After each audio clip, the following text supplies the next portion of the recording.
morning guys. So ayan, naglagay ako ng mga sako guys kasi meron yan. Nagtanim ako ng bill paper, tsaka ito yung alokbati na green. Ayan, tumubo na yung kanyang dahon. Tsaka ngayong araw is mag-general cleaning.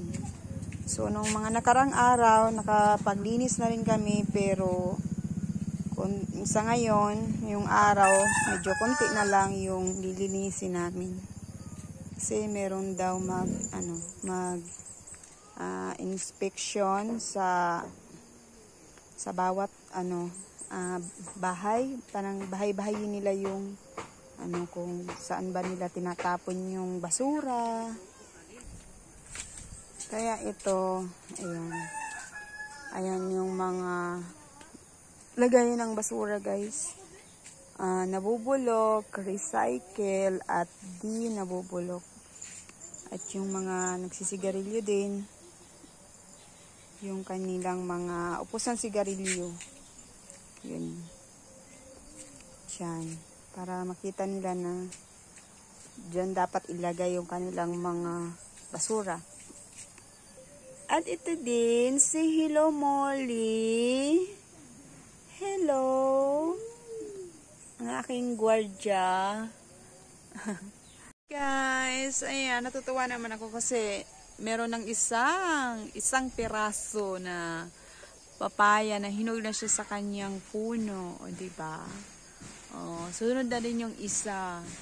Ayan, so kukuhain ko na to para ilagay sa sa cooler para masarap naman siya kainin guys pag malamig, diba? So ayun, abot ko naman siya kasi mababa lang naman guys.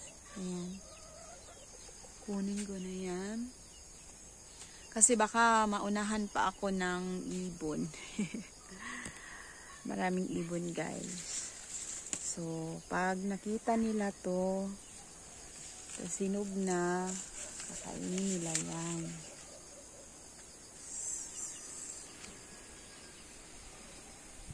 Ayan, wait lang.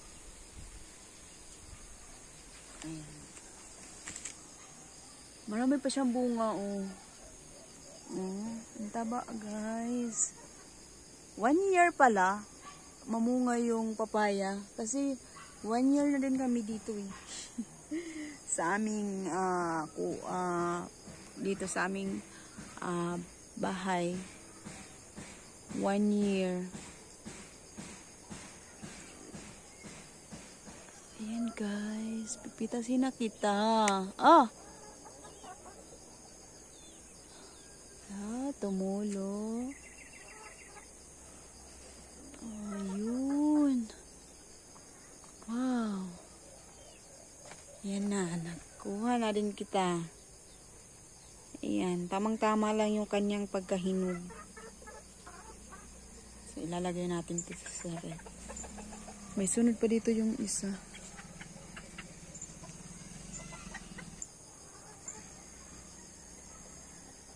So, sa susunod, ayan, marami pa ulit akong pipitasin. Ayan. Ayan, guys.